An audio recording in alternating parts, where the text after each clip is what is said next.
ଆଜି ବେଜିତ ହୁଏ ଲୋକମାନେ ମତେ ଘୃଣା କରନ୍ତି। ଏ ସାନୁ ସକାଳ ପରେ ତ ଭାଇ କିଛି ବି ଖାଇ ନାହାନ୍ତି। ସେ ଆଗ ଖାଇସାରନ୍ତୁ ତାପରେ ତମେ ଦି ଭାଇ ବସି କଥାବାର୍ତ୍ତା ହବ। ଖାଇସାରନ୍ତୁ ସେ। ଆରେ ଖାଇବା ପାଇଁ ଯଦି ମରି ଯାଉଥିଲ ତାହେଲେ ମତେ କହିଥାନ୍ତ, ଗୋଟେ ଗାଡିରେ ଫୁଲ କରି ଖାଇବା ପଠେଇ ଦେଇଥାନ୍ତି। ଛି ଛି ଛି, ଖାଇବା ପାଇଁ ଏମିତି ମରି ଯାଉଛ। ସାନୁ ତମକୁ ଟିକେ ଖରାପ ଲାଗୁନି? ଖାଇବା ଦେଖାଉଛ, ଖାଇବା।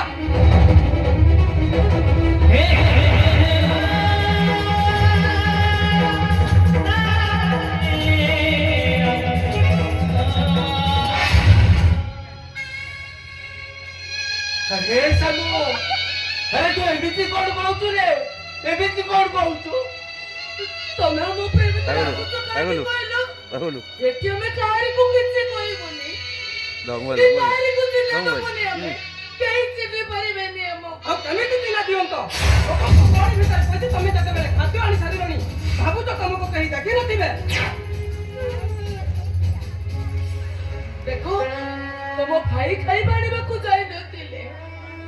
अरे सानू, सकाळ पुरो किछे खाइनी रे, पेट को गोटा गागा भी जाई। अरे पेटोटा आउट बाउट नहीं पाई। वो पाई तो बाउट बोटा खाइबा नहीं आसीला। ମାମୁନୁ ଛି ଛି ଛି, ଭାଉଜ ତମେ ଆଜି ପ୍ରମାଣ କରିଦେଲ ଭିକାରୀର ସ୍ତ୍ରୀ ଭିକାରୁଣୀ ହେଇପାରେ। ଆରେ ତମକୁ ଟିକେ ଖରାପ ଲାଗିଲାନି? ଏମିତି ବେଶଭୂଷା ନେଇ ଲୋକଙ୍କ ଗହଳି ଭିତରେ ପଶି ଖାଦ୍ୟ ଆଣିବାକୁ ତମକୁ ଟିକେ ଖରାପ ଲାଗିଲାନି? ଆରେ ଦରୁମାନ ଯଦି ତମକୁ ଧରିଥାନ୍ତା ଆଉ ପଚାରିଥାନ୍ତା ତମେ ପୁଅ ଘର ପକ୍ଷ ନା ଝିଅ ଘର ପକ୍ଷ, ଆରେ ତମେ ତ ମୋ ନାଁ କହିଦେଇଥାନ୍ତ।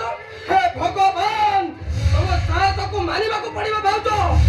ଶୁଣ, ତମ ମାନଙ୍କୁ 5 ମିନିଟ ସମୟ ଦେଲି। ତମେ ମାନେ ଯଦି ଏ ଏରିଆ ଛାଡି ନ ଯାଅ ତାହେଲେ ଦରୁମାନଙ୍କୁ କହିବି ଗଳା ଧକ୍କା ମାରି ବାହାର କରିଦବ।